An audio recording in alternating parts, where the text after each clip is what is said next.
Dal suo documento si evince che il processo che può condurre a scelte innovative di buon governo è complesso ed è segnato inevitabilmente dal conflitto tra diversi soggetti. Siamo da tempo abituati a conflitti che restano irrisolti, né mediati né governati. È utopico immaginare uno spazio pubblico in cui i conflitti diventino risorse invece di restare opposizioni paralizzanti? No, non è utopico, prima di tutto perché succede. Vediamo esperienze nei paesi di industrializzazione nuova, dal Brasile alle Filippine, li vediamo in pezzi degli Stati Uniti, perfino nel nostro paese abbiamo esempi di conflitto che producono risultato. Per farlo evidentemente è necessario che il conflitto non sia concepito soltanto come uno scontro di interessi, ma anche di valori e di conoscenze, e quindi che i soggetti che confliggano siano pronti almeno a stare a sentire le ragioni degli altri. È necessario che i soggetti che hanno più potere, quindi la parte del governo all'interno dei conflitti, non ritenga di avere tutta la conoscenza necessaria e quindi non concepisca evidentemente il conflitto soltanto come dire, un processo formale, procedurale da sopportare in democrazia, e questo, quando avviene, ti arricchisce di conoscenza se sei governo, e evidentemente c'è un problema di competenza. Il conflitto è produttivo di risultati se è gestito dal punto di vista dei processi deliberativi, dell'informazione, dei tempi che devono essere stretti, della conclusività dell'analisi, del fatto che non si discute se non c'è buona informazione. Se questo si pratica, il conflitto produce risultati. I conflitti che osserviamo da tempo, per esempio tra Stato e movimenti, tra partiti e tentativi di partecipazione dal basso, sono spesso segnati da quello che lei chiama deficit cognitivo, in parole povere dall'ignoranza, che paradossalmente convive con la diffusione sempre più ampia delle conoscenze. Con quali strumenti si può affrontare un problema di questa portata? Si può affrontare coerentemente con quanto ci siamo detti prima, creando il conflitto anche quando non c'è.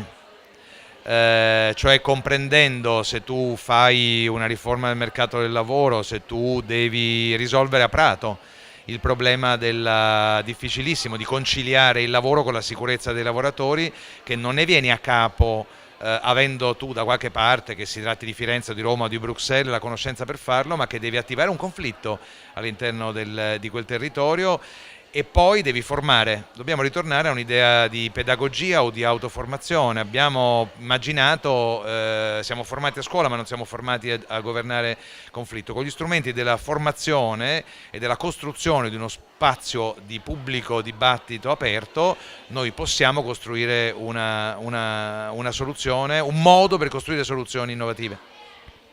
È chiaro che per lei i partiti sono necessari per la democrazia quanto la loro profonda riforma. Vorremmo capire se lo sperimentalismo democratico che auspica fa riferimento a modelli inglesi ed eventualmente a quali.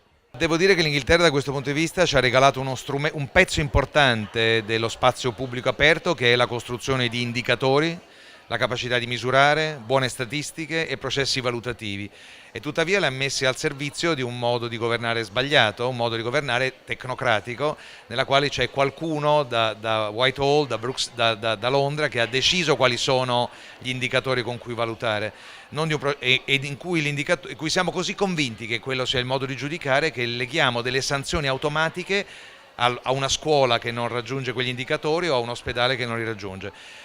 Se prendiamo gli strumenti britannici e li mettiamo all'interno di un meccanismo partecipativo, abbiamo la soluzione, e questa la troviamo ad esempio in alcuni pezzi del dibattito e del fare policy più degli Stati Uniti che della Gran Bretagna. Lo troviamo nel modo in cui sono state affrontate in alcuni stati, nel Kansas, nel Texas, le tematiche della scuola, o anche nella gestione degli ospedali per le persone che avevano problemi mentali.